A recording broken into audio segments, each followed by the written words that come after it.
What is going on, everybody? Here we are with the DFS pregame show. It's a lovely Thursday morning. I know some of you guys are probably up sweating your golf lineups as myself and Devin are, but the NBA doesn't stop going. So a little bit of a down night for me last night, but we'll be able to go over some of the things from last night, talk about some ownership, some plays from that, and then talk about tonight's games as well. I think we got a 4-game slate, so shouldn't be a whole lot to cover on tonight's front, but yeah, it should be a good show. Thanks for joining me. Make sure to pop in chat, say hello, talk about anything that you might want to bring up. I'll try to answer as many questions as I can. Hit on as many topics as you guys want me to. With the 4 games, probably a little bit more time to talk about some things that you guys want to hear about, some questions that you guys want answered. And as always, if you could, please remember to hit that subscribe button. That way you guys are always staying up to date with everything going on the YouTube front with RotoGrinders. I would very much appreciate that. Got to get those likes up, got to get those subscriptions up so I have some bragging rights over guys like Mangone and Tuttle and all that good stuff. So yeah, make sure you guys are active in chat for this one. I'm going to be looking in the Discord chat, the NBA chat and Discord, as well as the YouTube chat. So keep that in mind. I'm pulling those up right now, and I'll be following along with those guys. And we're going to hop right into the results DB from last night. Get that going right now. Looking at some ownership, we're going to start at the top. DeMar DeRozan, 70% average ownership across all of these main contests that I have pulled up. I have, I believe, 5 contests pulled up. One's a cash contest. The rest are, various different buy-ins. So 70% from DeRozan, not very surprising at all. You take away Aldridge, he gets pretty massive boost. So I definitely agree with that. I had DeRozan in my main lineup on FanDuel, as we'll get to later. And then Jakob Poeltl comes in at second. That was actually a little bit surprising to me, considering we did get news that he wasn't going to be starting. I know that was after some of these games locked, but I believe it was still prior to the Spurs lock. So with a little bit of time to spare, actually. So a little bit surprised to see him coming around 30%. I still think he overall wasn't, a bad play by any means, considering his price and the kind of role, kind of spot that he was going to be in. But I don't think he quite matched up to some other guys. I think if we maybe get that news before 7, we see a guy like Bismack Biyombo maybe get more ownership. I know his game locked at 7, so maybe that was one thing that could have possibly changed. But yeah, overall, I still think Pearl was going to have some ownership. I'm just more surprised that more people didn't pivot off of it. You look based on the contest, and even when you look at the higher dollar stuff, he's still very very highly owned. So 73% in the highest dollar buy-in here. So people were still on him. Sharp people were on him across all contests. So I still think he was a strong play. Was surprised to see that ownership be that high. 70% is definitely an extremely high mark. So to be over there at that kind of mark, I do think that was a little bit high, just based on the news that we had gotten. But I don't think it was bad by any means. Luka and James Harden coming in pretty highly owned, with all the value on the slate. It was pretty easy to get 1 or even 2 of these guys in your lineups. So I think with that news, even with the purple news, people were keeping him in the lineup in order to get 2 studs such as Luka and James Harden in your lineups. I personally went Luka in my lineup last night as well. Didn't have any Harden. Didn't have any Westbrook either. I actually left Westbrook as my stud. I was probably not going to play in the expert survey, so that did not pan out very well. But you can't play all the studs. So for me, I usually narrow it down between 1 or 2, especially for me last night, I only had 1 lineup. So I had to make tough decisions, and I just went with Luka. Thought it made the most sense, considering I was going to have, based on the guys that I liked from the Spurs, I was going to have 2 to 3 Spurs in my lineup because I also like Trey Lyles as well. So with considering that I was going to have possibly 3 Spurs, I figured Luka was the guy that made a lot of sense. I thought, if that game stays close, competitive, could be a good spot for all those guys. And so, yeah, I went Luka as my top stud of the night last night. So, yeah, then we talk about a guy who I mentioned a little bit, Bismack Biyombo, 36% average ownership. You see his ownership in the smallest buy-in contest at 22%, 23% in these 2 contests here, but in the higher dollar contest, he's at 41%. So clearly, as you go up in stakes, Bismack Biyombo was a guy that people were on as you went up in stakes in those contests. So I think he was a really good play. I wish I would have pivoted to him myself, but I was playing on FanDuel last night. I locked on to Pirtle pretty early in the day, and I guess I probably should have wavered, especially considering he was going to be essentially a similar play. Was actually cheaper on FanDuel at much lower ownership. He came in, I think, at like 3% on FanDuel, so or 5% on FanDuel, something like that. With Portal obviously soaking up the majority of the ownership at that position where you only get to play one center. So that was a move that I should have made in hindsight. And even pivoting to a guy like Jang could have been something to do rather than stick with Pirtle. Obviously, it didn't pan out mostly because they started Lonnie Walker over him. They kind of went with a smaller lineup, so obviously that doesn't help. But in hindsight, that was a move that I should have at least considered. All right, Dario Saric, 35% ownership. That was a lot higher than I'd expected. I did think that he was going to be a pretty popular play once he got announced the starter. It got announced the starter pretty early in the day, so that probably helped him pick up some steam. I think he was a fine play. 35% on Booker was very interesting. If you're playing on FanDuel, he was 5 to 6% in the contest over there, 35% on DraftKings. So the pricings weren't that much different. He was 8-1 on FanDuel, 7-9 I believe on DraftKings. So it's pretty much just based on lineup construction and the site. So 35% of DraftKings was definitely a lot higher than if you played on FanDuel. I had him in my main lineup on FanDuel. Didn't pan out, obviously, but he was 6% over there. So, whenever I can get a Devin Booker with rates that are, more increase than normal with Kelly Oubre out at 6% ownership, I know it's a tough matchup going against the Clippers, but you gotta take a shot somewhere. I think he was a good option there to be contrarian. Surprised to see his ownership be as high as it was on DraftKings. Just looking at a couple other notables, Al Horford, 18%. Obviously, got a little bit of a boost with Joel Embiid getting knocked out of that game with the shoulder injury. He didn't return, so Horford got up to a hot start and then didn't really look back too much with Embiid not returning to that game. But other than that, I don't think there's too many surprising ownership things. Me and Stevie talked about Shabazz Napier on the Morning Grind podcast, and we both said we didn't like him. And then they announced that he was going to be starting. I still didn't get on to Shabazz Napier, considering you only get 2 point guard spots over on FanDuel, so I didn't really have a whole lot of interest there in Shabazz Napier. But I get it. I get why the ownership was there because he was announced the starter once again, so that one makes sense. But Josh Jackson, 14% over here on DraftKings. On FanDuel, he was like 50% owned, so that's another difference based on site alone. I know he was a little bit more pricey on DraftKings. I think he was 4.5 on DraftKings when he was min salary on FanDuel. So that does make some sense there. Karis LeVert, obviously, it was one of the guys that broke the slate last night. 9% ownership, 62 points. He's a little bit higher owned on FanDuel as well because different pricing. He was 7.5 on DraftKings, 6.5 on FanDuel. So big game. I play Dinwiddie over him. I don't ever really play those two together. Not oftentimes you're going to get a ceiling game from both of them. And I knew LeVert was going to have some ownership on FanDuel, so I played Dinwiddie over LeVert. Obviously, didn't go too well for me, but I think they're both really good plays. I just typically would not play those two together very often, and we see last night was a LeVert game, so that's just how it goes sometimes. I think that's pretty much it for ownership. We'll sort by project or for fantasy points and see if there's any standouts. Obviously, Trae Young was a guy who I talked about not really liking too much on the morning grind. The ownership kind of followed me, where I followed the ownership. I agreed with the ownership, however you want to put it. Just, it's a tough matchup against Orlando. 4% ownership, had a big game. But I think oftentimes I'm playing Luka over Trae Young in that situation. Playing even Russell Westbrook. I think there's just a lot of reasons that have not gone to Trae Young, and even though he'd have a big game, I think the 4% ownership makes a lot of sense.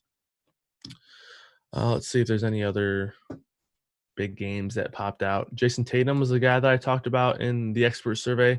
I liked his matchup. The Utah Jazz are a team that I've been talking about a little bit in those expert surveys. I think I've mentioned them twice over the past month or so. They're just not as good defensively as they were over the last 2 years. Over the last 2 years, they were second and then first in defensive efficiency. This year they're 12th. So obviously 12th isn't bad by any means, but it's a pretty significant drop. And when you add Bogdanovich and Ingles to your starting lineup, and one of those guys are your power forward, you're going to suffer a little bit on the defensive end. Mitchell's not a good defender. Conley is not the defender he once was. So, yeah, that Utah Jazz defense is definitely not as good as it has been over the past couple of years. So, big game for Tatum last night. He actually had like 30 at halftime, and I think he finished with like 33 or something like that. So he could have even had a bigger game, but he kind of slowed down in the second half. All right, so if you guys have any questions about last night's ownerships or some strategy from last night, pop those in either the NBA Discord chat or the YouTube chat, and I'll get to those as I'm kind of scrolling along here.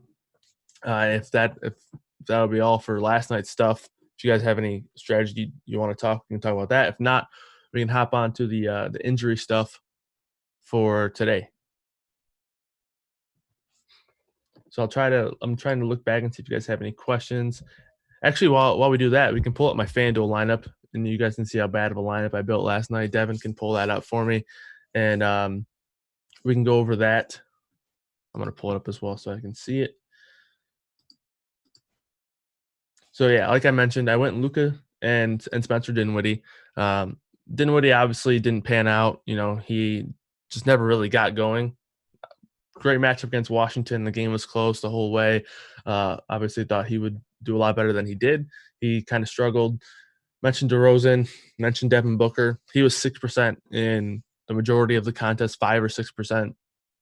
And, he has a double-double in this one, 10 assists, but, just didn't really do much. No other peripherals, no stocks, and, only scored 14 points. So pretty bad game for him. I went Josh Jackson. I didn't really want to, but because I knew he was going to be chalky, but he just kind of fit the mold of this lineup. 14 points, obviously isn't great, but at 3,500, I don't think he necessarily killed me. I think what killed me was, getting a guy like Jared Allen in there, having him and Spencer and we both, do so poorly. That was the tough one. Jared Allen was frustrating too because I kind of made it a priority to get him in my lineup. I went out of my way to get him in my lineup. I like the matchup that he was going to be in. I thought they would give him more minutes over DeAndre Jordan, which just wasn't the case at all. DeAndre Jordan actually ended up having a pretty solid game.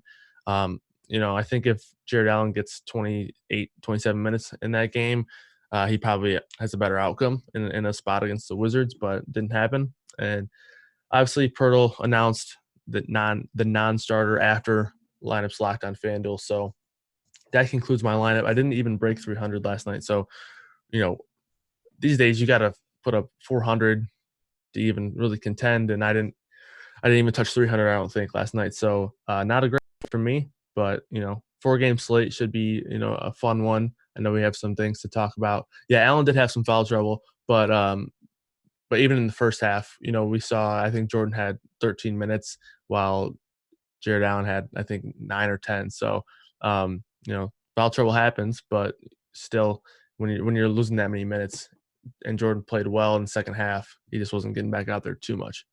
But yeah.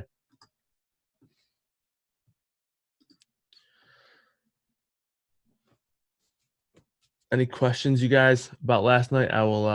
Allen is always going to be consistent because he really relies on the different rotations that they want to roll out against the opposite team. So obviously he's one of the guys that his minutes aren't as consistent and aren't as solidified because they do have DeAndre Jordan right there that they could give the majority of the minutes to any given night, and we've seen them do that. If they have a bigger lineup that they're rolling out against, they'll let Jordan play a few extra minutes. But yeah. All right, we're going to move on to the injury report here, talk about today's games a little bit. 4-game slate with some pretty significant injuries. So right at the top, you see that we got Ben Simmons, Damian Lillard, and LeBron all ruled out already. So it's going to be, 3 big names right there. Joel Embiid, I would be surprised to see him play. Apparently sprained his shoulder last night. Didn't return last night, so I'd be really surprised to see him play in this one. So those are 4 big names that are all either out or, I guess, likely doubtful if we're talking about Embiid. So for the Sixers, we see Josh Richardson and probably Matisse Thybulle step into the starting lineup, or Josh Richardson in the starting lineup, but taking on like a massive amount of minutes. We see Al Horford rejoin the starting lineup. Horford and Richardson and Tobias should be pretty popular plays tonight. But guys like Shake Milton and Thybulle, as you can see, as Alan Lem has noted here in the Situation Room, they should, at least take on increased roles. Shake Milton played, I think, 37 minutes last night. They could easily go away from that. They could give, a guy like Alec Burks minutes. They could give Korkmaz more minutes. They can do a lot of different things, but he's going to be starting again, I would assume. Um, I, it's just all going to depend on what they do with the starting lineup, but I would assume he's going to be starting with Richardson, Thybulle, Horford, and Tobias. So he could honestly be in another spot where he's going to play mid-30s minutes. So, yeah.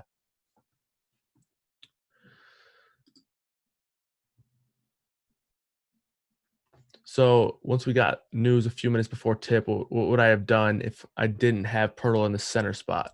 Um, right. So yeah, I think going to Lonnie Walker could have been done, and going to I think part of the reason why Pirtle, the ownership, stayed where it was because they were, once that news already happened, you were really forced to redo your whole lineup, and in that case, a lot of people are just going to stay where they were, stay put. So I would have to go back and look at guys from last night that locked after 8 o'clock or whatever it was. But yeah, I would say that I know Lonnie Walker would probably be a good pivot in that spot. Going to the guy starting there. If you had the money for Lyles, I know he's a little bit more than Pirtle, but yeah, like I mentioned, that's why Pirtle remained one of the top ownership plays in terms of highly owned guys. So not a lot of pivots to be made there, and then you had to rework your whole lineup, and that's kind of why we saw that number stay. So I think it depends on where you were in terms of how much money you had left on the table and movements you wanted to make. But I didn't really have that choice with me being on FanDuel. All right, let's see if there's any other injuries that we can talk about here. Oladipo questionable. He, we honestly don't know if he's going to play or not. He's, was obviously out for a while with the whole rehab with his leg and whatnot. Now he comes back and injured his back. If he is out again, I think could go to either one of the holidays for a nice little value piece here. And I don't think they'll be too popular. So I think the holidays could be interesting there.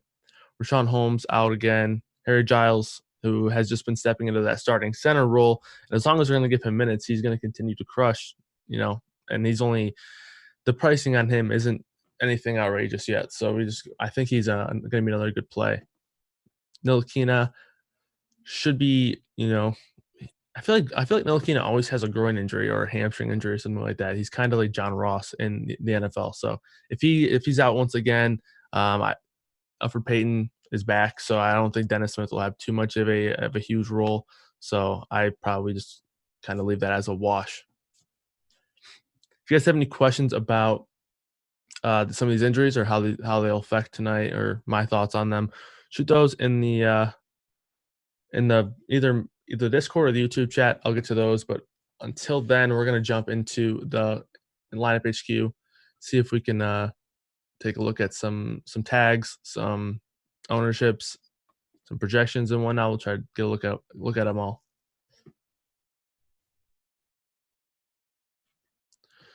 All right. So yeah, here we go. We're gonna go right into the core plays. Let's see what it means he's got here. He's got Anthony Davis, Tobias Harris, Al Horford, and Rondo tagged as core plays. I think those are four pretty solid core plays. I think everyone's gonna be on those guys for the most part. Obviously, with no LeBron, Davis, and Rondo could be really strong plays. Someone asked thoughts on Kuzma today for GPPs. I think he could be, viable, especially on a 4-game slate where you want to get a little bit different. Currently projected at 2% ownership. I would be a lot more confident in him if the Lakers didn't pick up Markieff Morris. Obviously, those would be minutes that could potentially go to Kuzma. The minutes have just been so up and down for Kuzma. It's really hard to trust, but for GPPs, it makes sense. Someone asked, you don't think Furkan Korkmaz starts over Thybulle? I don't think so, just because last night Thybulle started the second half. So that could obviously have been just a game flow type thing last night, but and they could go Korkmaz. I wouldn't be surprised, but um, based on last night going Thibault to start the second half makes me think that he's going to be in the starting lineup here. And we've seen him be in the starting lineup for Embiid previously throughout the year. So it could go either way, but I would lean Thibault right now. Someone wants to see who the chalk is. So we're going to take a look at the ownership projections here.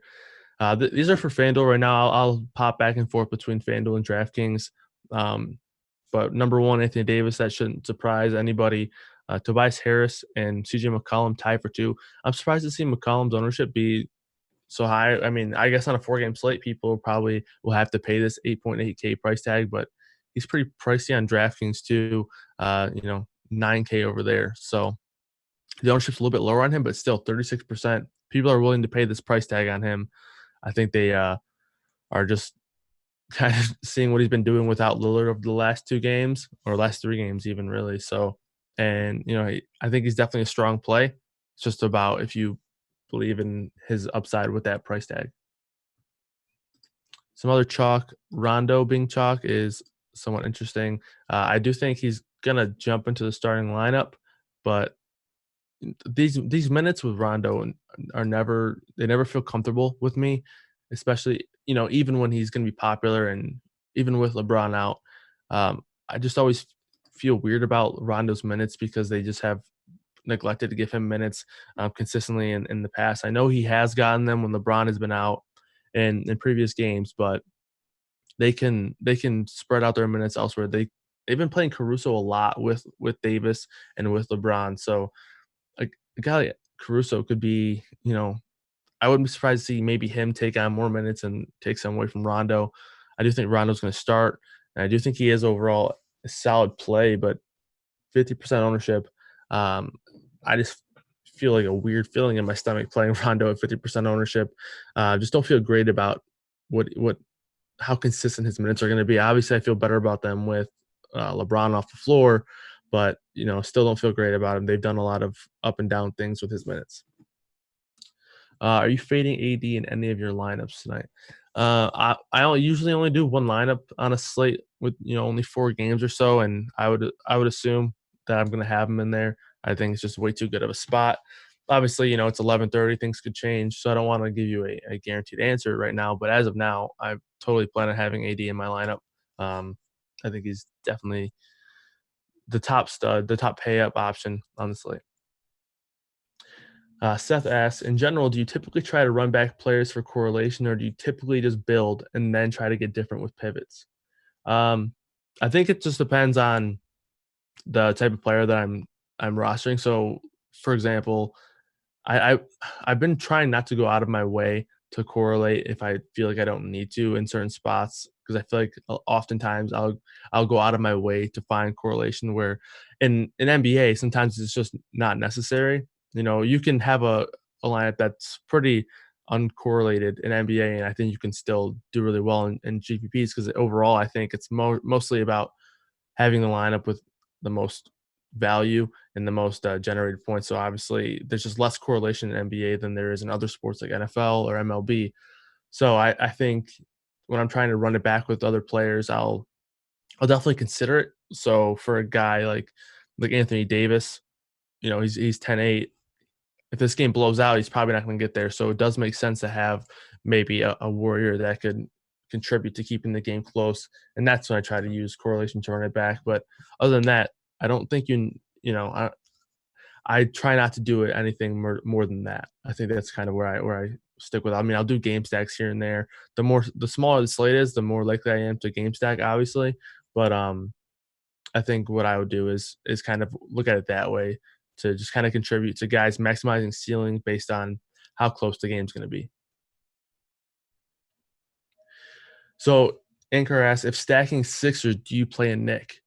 So I was thinking about this last night. I don't think you have to because just looking at the pricing on these Philly guys, Horford, Shake, Milton, Richardson, even if you don't pay Tobias, these guys are all too cheap. Like they're all just incredible values based on their price tag.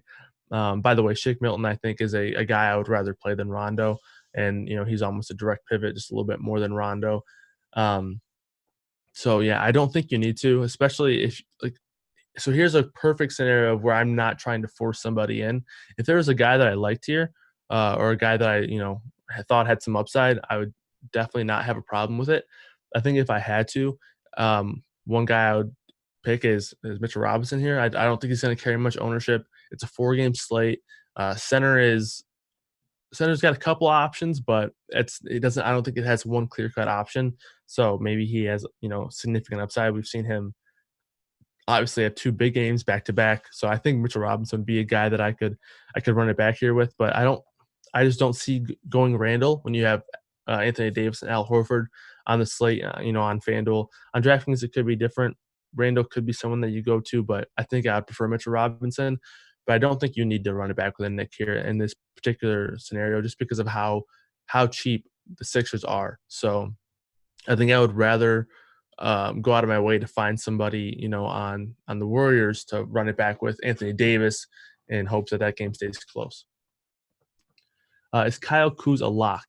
I don't think he's a lock by any means. Like I mentioned earlier, I think his minutes his minutes are they're just not guaranteed by any means. They can give minutes to, especially now considering that they've kind of announced that they want to get him into a role where he can play the 3. So they bring in Morris. He's going to take away minutes. They have guys like Danny Green, Avery Bradley on the wing, KCP to take away minutes from him directly now because he's not going to be getting as many minutes at the 4. He's not playing any minutes at the 5 anymore like he was last year. So, it's his minutes just aren't guaranteed. If he gets going, he's a guy that A is going to shoot when he's on the floor, and B, if he gets hot, they're going to let him out there and they're going to let him shoot. But that's just not guaranteed. So I don't think he's a lock by any means. But I do think he has some appeal for tournaments. But that, like on FanDuel, for example, this you'd be pivoting off of Al Horford, and then you're at a point where you're playing both Kuzma and Anthony Davis. So how much do you like that? I think you can play those two together. I don't think that's a problem. But when you only can play 2 of them on FanDuel, do you like doing that? That's just going to be a personal question, I guess. Looking at some ownerships on DraftKings, the top 3, top 4, top 5 are all pretty similar. The big difference in DraftKings ownership is we're going to see a few guys at center with ownership. So we got Whiteside 30%, Turner 25%, Horford 46%, and Davis 63%. 4 guys that are 25% more or higher on DraftKings that are center eligible. Obviously, you can't really do that on FanDuel. You only get to play 1 center, so that's a huge difference over there. You'd rather play Markieff than Kuzma? Yeah, I think I would still rather play Kuzma. I feel better about his minutes in the early on of Markieff Morris just getting with the team and whatnot. But on DraftKings, look at this price. You get $800 difference. You're just taking on less risk when you pay less for a player. So I get that decision totally. I mean, I think both of these guys do have the opportunity to potentially be good value plays, but yeah, it's tough. It's tough to decide because I don't really love either of them. I think I would lean Kuzma if I had to choose, though. Shake over Rondo. Yeah, so I think that's something that I would definitely consider, especially if ownership is going to be significantly lower on Shake Milton. So let's check the DraftKings ownership real quick. We're going to go by smash percentage. Yeah, they'll be at the top. So okay, so Rondo is a lot cheaper than Shake Milton on DraftKings, so this makes sense. On FanDuel though, I think I would prefer Milton pretty unanimously over Rondo, especially considering the ownership. Milton's going to have lower ownership on FanDuel, I believe. Yeah, 18% ownership on FanDuel, while Rondo is up there around 50 on both sites. So on DraftKings, I get it. You save more money. You say you're saving $1,200, but on FanDuel, I think I prefer Milton for sure. And then on DraftKings, if you have the money, I like getting to Milton if possible. How many points does Davis need on DraftKings to be necessary? Well, it's just going to depend on. That's a good question because it depends on what bar you're setting for players in NBA DFS. So for him to be necessary, you're probably saying at least 6x. And nowadays, you might even set that bar to be even higher. With scores being so high these days, oftentimes I'm looking for players to hit 7x, and sometimes when it's a value play, I'm looking for them to hit 8x. So it all depends on that bar. But obviously, if he puts up 70 and you don't have him, your lineup's probably toast because he's going to be popular and he's going to, if he puts up 70, he's near 7x. So I would say, there's no typically necessary number, but if you don't have him and he puts up 70, you're probably not doing too well. And even 65, I think it would be tough to catch up to that just because of how popular he's going to be. On FanDuel, do you like Brogdon at point guard? Yeah, I like Brogdon a lot. I like him more if Oladipo sits. So he's 5,900 over there, I think, on FanDuel. Let me check the DraftKings price tag. 7.3 on DraftKings. Wow. Yeah, so I probably don't play him a whole lot on DraftKings. On FanDuel, 5'9". I like him a lot. I think he is my number one point guard over there. I did a quick little list before, and I have him listed as my number one point guard just based on, quick factors or whatnot, quick decisions that I made before the show. But yeah, I like him a lot. On DraftKings, that price tag is so high that it's almost interesting because nobody's going to play him. So you're basically paying up for a guy just so that you're the only one to play him, really, or not the only one, but you're paying up to be, in a smaller group of people that are playing him. And obviously, it's a really good matchup for him.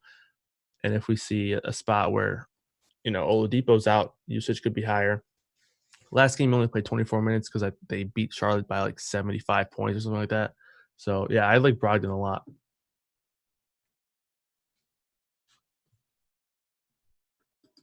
I saw someone ask about my favorite tournament options for the Warriors. So we're going to go to the Warriors right now, and we're going to sort by smash percentage. Damian Lee, number one on smash percentage. I like him a pretty good amount. He's not going to carry very much ownership on either site, so that's interesting. The minutes have been really solid, 30, 34, 28 over the last three games since the All-Star break. So, yeah, I like him a pretty good amount. I like Marquise Chris as well. You know, center on DraftKings is a little bit different because you can play like any other power forward or whatever because you can play essentially anybody at power forward or center, it seems, on DraftKings. On FanDuel, it gets a little bit more interesting based on ownership and whatnot.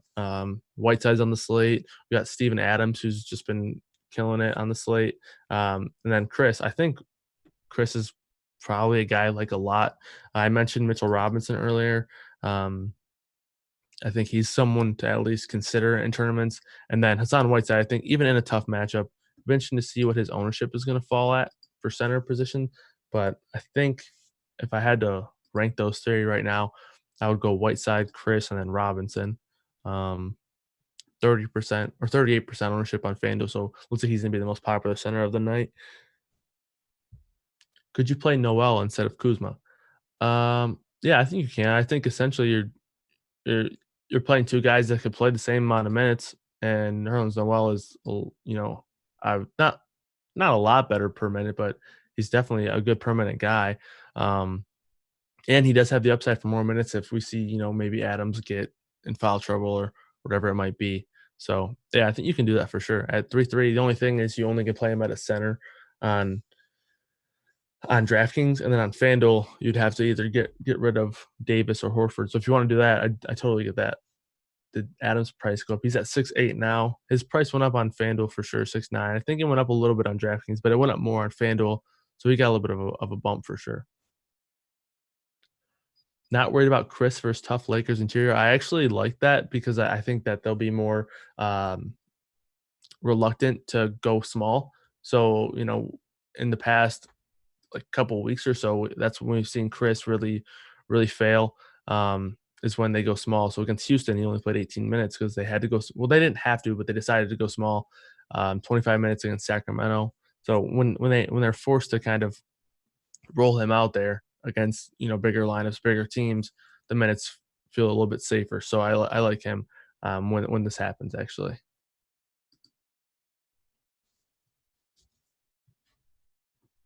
All right, if there's any other questions, I'll get to those. If not, we can take a look at some court IQ stuff. I know we have, like I mentioned, 1,500 stars injured today, even though it's only a 4-game slate. So we can go through. We'll talk about Philly first, and then I'll look back in the chat as I'm pulling these up. If you guys have any questions about Lineup HQ or any other tools that you want to see, on RotoGrinders. Let me know if you want to see those. I will show you those as long as I get a couple likes, a couple subscriptions to the YouTube channel. I got Devin cheering me on, trying to get me some likes over here. So yeah, make sure you guys can hit that like button for me, please, if you do not mind. It's been a great time joining you on the pregame show. I hope everyone's golf lineups are doing well. I haven't been able to check mine in the past 30 minutes, so hopefully I don't have any more players that are +3 like Justin Rose. I probably do though. So yeah, taking a look at this, Joel Embiid off, and where's Ben Simmons? I'm blind. All right, Ben Simmons off. So Josh Richardson, 26% usage rate, 0.81% fantasy point per minute. This is over 200-minute sample size. I would actually expect Josh Richardson, although the fantasy point per minute doesn't look great, he does get a boost just because of how many minutes he plays without. So obviously we see some movement here. Al Horford gets the biggest bump. Shake Milton gets a similar bump, plus 0.16. Korkmaz plus 0.15. Tobias Harris 0.14. And then Josh Richardson actually loses some, but that could easily be just due to bad shooting or whatever it may be. I don't think it has anything to necessarily contribute directly to those two being off the floor. It's probably just a little bit of the sample. And overall, I do think he gets a boost because he's playing more minutes. He's just going to play a ton of minutes with those guys off the floor. So Richardson, Harris, Milton, Horford are all in play. Korkmaz and Burks are playable in tournaments, I think. We only saw Burks play 17 minutes. Last night was probably a game where we could have seen him play more. So I think last night with the game being close and then still deciding to go with Shake Milton showed a little bit. They showed a little bit of their hand of that's who they're going to go to in close games. Amberino asked, how many guys of those guys that she sent in the screenshot, I believe those are all core plays, what I have in a lineup. And looking at those right now, I would probably have all four of and CJ McCollum included as well. I'd probably have 4 of those guys in my lineup. I think those are all really strong plays, and that's why they're getting those tags. Whenever you see a bunch of dots under the names, they're probably pretty strong plays.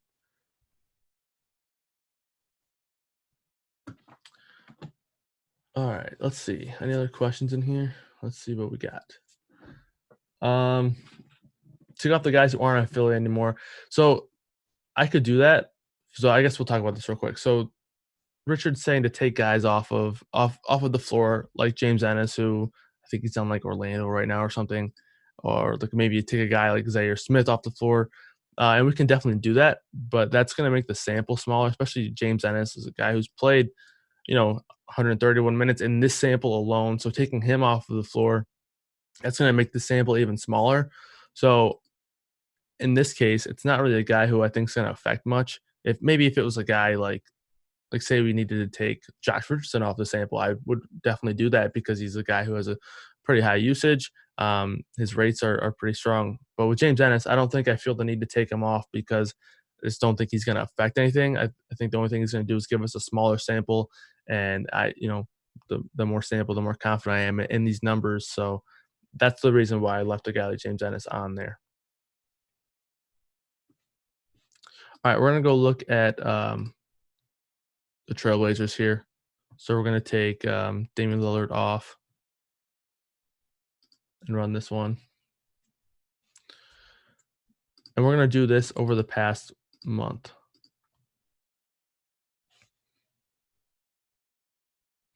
So CJ McCollum with a 37% usage rate and a 1.33 fantasy point per minute production over the past month with Lillard off the floor over about 185 minutes. So obviously when you look at McCollum, I think this is a spot where you take away the price tag, you take away the name from the price tag, and then you look at the stats. And I think he's a really strong play.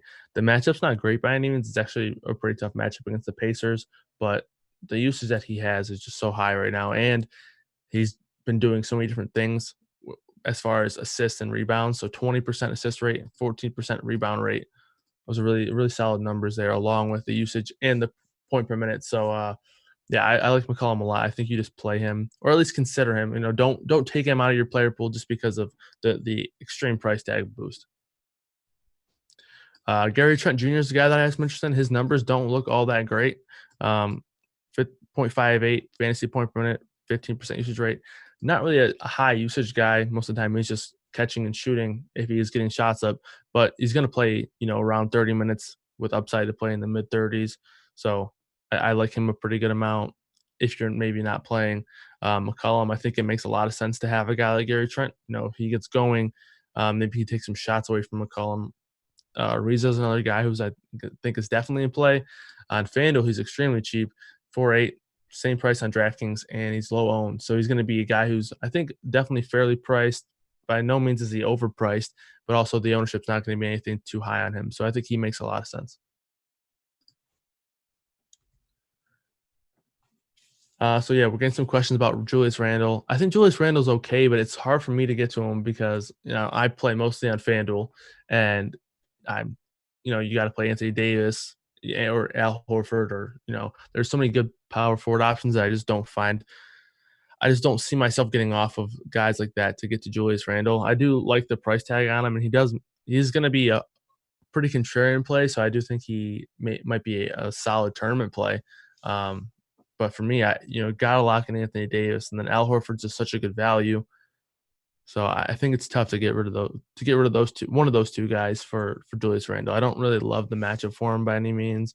So I don't love it a whole lot. I think on DraftKings you can consider it more, where you can play him at center or utility or forward. You can play him in a few different spots. All right. What was the other big injury? Now I'm blanking on it. Oh yeah, LeBron. Duh. How could I ever forget LeBron? All right. So with LeBron off the floor so far this year, look at these numbers for Davis: 30% usage rate, 1.54 fantasy point per minute. You often don't see big men with usage rates that high.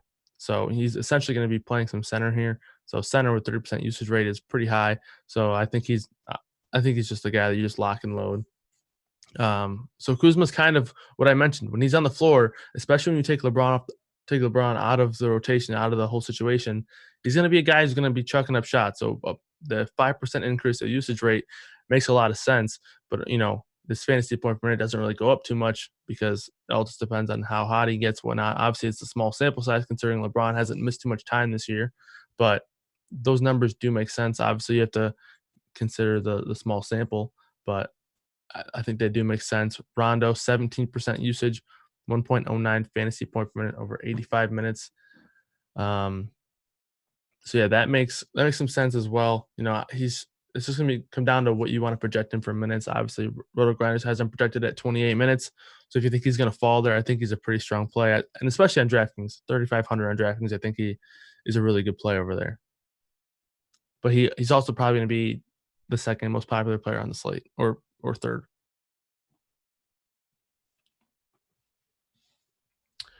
I appreciate all the guys in the chat hopping in there and encouraging everyone to hit the like button. I appreciate that. What's Wiggins' ownership for DraftKings and FanDuel? Let's go check that real quick.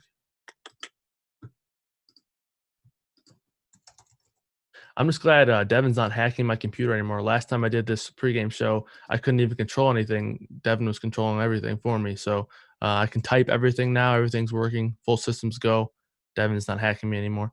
But yeah, DraftKings 21%, FanDuel 31%. I think that makes a lot of sense because I think Wiggins might be the guy that people are deciding to bring their lineups back with. I think pairing Anthony Davis with a Warrior does make some sense because it's a 4-game slate. So obviously less players, less games to choose from. And if Anthony Davis is going to have that big game, this game's probably going to need to stay close. And Wiggins can definitely do that for the Warriors.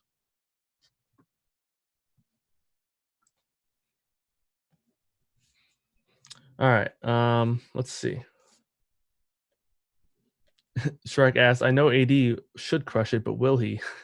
It feels like they might sit him. Why risk it?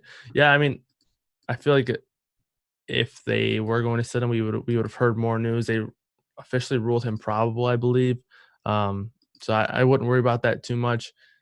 If it happens, it's NBA for you. But I guess that is something to at least have in the back of your mind. But yeah, I wouldn't worry about that too much right now. All right. Someone mentioned TJ Warren, and he's a guy that I've been considering as well too. I think if Oladipo sits, I feel a bit more comfortable playing him. Obviously, it's a good matchup. I think against Portland, they're going to have guys like Gary Trent, CJ McCollum, Carmelo Anthony leading their defensive charge, which is not saying a whole lot. Trevor Ariza is a good defender, but I think more likely than not, you're going to see Trevor Ariza on potentially Malcolm Brogdon or Oladipo if he does play. So. TJ Warren is someone that's interesting. He does have the upside any given night, so he makes some sense from a tournament perspective for sure. AD is probable daily on FanDuel. We're crushed if he sits. That is true, but I don't think you can give too much stake into it. I think if he's gonna sit or at least be questionable, we had to just trust the injury reporting. I know sometimes it's tough to do that, but I think he's probable, so we should just trust the injury reporting. How do you rate Sabonis tonight? I like him a pretty good amount. The thing that obviously the problem for me is he's power forward, so it's tough to get to him when you got Davis, Horford on the slate. But he does make sense. The only reason that I might be shying away from him a little bit is because I think Miles Turner could be somewhat interesting tonight. Obviously, a pretty solid matchup here. The minutes have been really strong for Turner. Obviously, he had the big game last game against Charlotte where he was pretty popular amongst the DFS community. Looks like he's going to have ownership once again, 25%, 18% projected right now on the two main sites.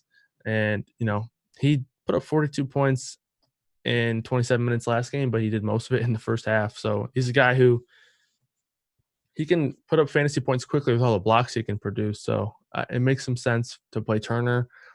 For me, I think he makes sense on FanDuel, where maybe he's not as popular. I think he would probably be the second or third highest owned center. So I like him a little bit. Babe Thunder for GPPs. My favorite Thunder for GPPs is that's a tough one. I think on FanDuel I like SGA a pretty good amount, but on DraftKings I would lean Schroeder. The price tag is just really cheap on him, and I don't think I'm playing Chris Paul on DraftKings too much. And on FanDuel, I think I'm going to have one value guy and then either one of Brogdon or Fox. So I probably don't play Paul. So I would say Schroeder or SGA. All right. So real quick, since it's a 4-game slate, I want to talk a little bit about strategy on potentially a 4-game slate. Or this is something that can carry over to other slates for sure. But just a quick little strategy thought that I think it makes more sense to use this kind of thought on a 4-game slate rather than on a 10-game slate, because on a 4-game slate, the ownership on these value plays is going to be very, very concentrated. So I think it's an easy spot to find leverage, and also you feel a little bit less risky. It feels like it makes a little bit more sense on a 4-game slate. So let's talk about Philly, for example. So we see the popular plays for Philly are going to be Tobias Harris and Al Horford. So considering that they're going to be pretty popular, there will be a couple value plays that potentially benefit if these guys don't do well. So I think Matisse Thybulle is a guy that benefits if Harris doesn't do well. If Horford doesn't do well, I don't really know if there's anyone that directly benefits from that. I don't think anyone could take minutes away from him or anything like that. And he's a center, so it wouldn't be surprising to see him not score 20 or whatever. So he's not doesn't really fit this mold as well.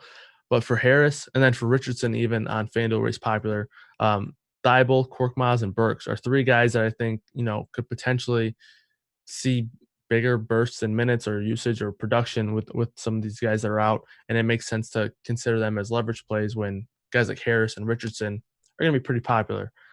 Same thing happens on, let's see, what other, the Lakers. So Rajon Rondo, we talked about. Obviously, there is other plays that we can go to in different games. We can go to Shake Milton, who I have some interest in. There's some other value plays that we can go to on the Sixers, but you can, if you want to take a risk on it, get some leverage on a guy like Rondo. Playing a guy like Kuzma makes sense, I think, as a pivot off of Rondo, and then Caruso as well. Obviously, Caruso is a decent permanent guy, but looking at the minutes projection, 28 and 18, I think that is a good minutes projection. But I think it could go either way. It could swing. Maybe Rondo plays, let's say 24, 25, and Caruso picks up those extra minutes, or maybe Avery Bradley doesn't see all these minutes and Caruso picks up some minutes. And projected at 1% ownership, playing a guy with that kind of ownership with instant leverage off of a chalky play makes a lot of sense on a 4-game slate. So doing things like that, and then you don't even have to do it, as a value thing only. You can do it as just looking at the most highly projected players. It's tough to picture who would benefit from Anthony Davis not doing well, or maybe some foul trouble. Obviously, I think it'd be Kuzma or Morris to benefit from minutes being picked up from him. But um, overall, it's hard to picture other people stepping in his place and producing for him. So that's kind of why I think he's such a good play. For McCollum, I talked about it. Gary Trent could be a guy who picks up a few extra shots, or Carmelo Anthony could get some shots up as well if maybe McCollum isn't shooting too hot. Let's see, who else can we talk about? Chris Paul, I talked about. SGA and Schroeder. Those are guys that can get going if he doesn't do so well or if he busts.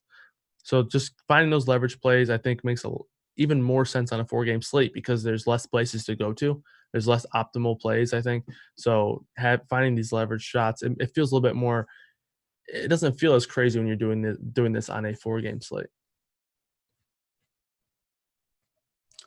Rondo is 49% on FanDuel, 54 on DraftKings, and then Wiggins is about 30% on FanDuel, I believe, and 21% on DraftKings. 31 and 21 on DraftKings. All right. So that's a little bit about, my strategy on a 4-game slate. Like I mentioned, you can take that theory and apply it to any slate, 10-game slate, a 6-game slate, whatever. But for me, I feel a little bit more comfortable doing things like that on a 4-game slate because the opportunity cost of maybe playing a guy like, let's say, Alex Caruso or Cork Miles or Burks, the opportunity cost I'm giving up is not as high because there's not, a handful of other games going on that have other good value plays and whatnot.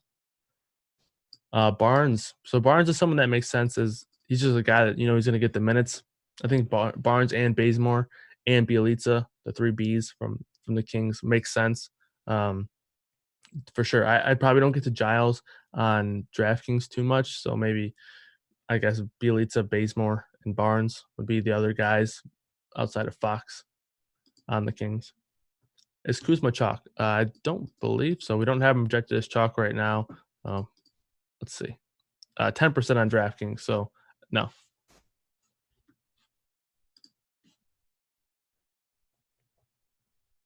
All right. Any other questions? I'll answer those before I head out. Going to head out in about 2 or 3 minutes or so here. I appreciate you guys tuning in. As always, every day, every weekday, 11 a.m., we're going to have this pregame show. So far, I think it's gone really well. It's a good start to the day. I think, for me doing it, being able to, hop on and talk about slates with you guys is a lot of fun. And also it's efficient for me because I get to, I guess, in more detail, talk about a slate or some strategy, which I think always helps me. And also being able to watch guys like Tuttle and Blender and Mangone and Britt do these morning shows helps me a lot as well. Gets me going for the day, gets some strategy rolling to the brain and whatnot. So hopefully you guys are enjoying this pregame show as much as we are enjoying doing them. As always, if you could please like and subscribe over on the YouTube, helps us out, helps me out. Like I mentioned, I got to get those bragging rights over Mangone. Mangone is always in my DMs saying that he gets more likes than me. And, the cyberbullying needs to stop, guys. So I just need to get more likes. I got to get those likes so I can just tell Mangone to kick rocks. But yeah, there's a lot of fun doing this. Hopefully your guys' golf lineups do well. I'm pretty sure D-Train's going to take down a golf contest this weekend. So, all right. I'm looking for any last questions. I don't see any. So if Miles Turner again, feel like he might disappoint. That's true. Anyone can disappoint any given night, but I like going to Miles Turner if he's not going to be too popular. If he's popular, I think it's a solid fade because, like I mentioned, there are 2 or 3 other centers that I like. But if he's not going to be popular, I think he could be interesting. It's a good matchup for him. All right, well, that's going to do it all. I'm just kidding, guys. Mingo's not actually a bully. He just messes with me about my likes and whatnot. It's fine. It's fine. It's fine. But that's going to do it for Kyle, myself, D-Train, the producer, the pregame show, all the RotoGrinders contributors. We appreciate it. Thank you, guys. Have a good one and good luck tonight.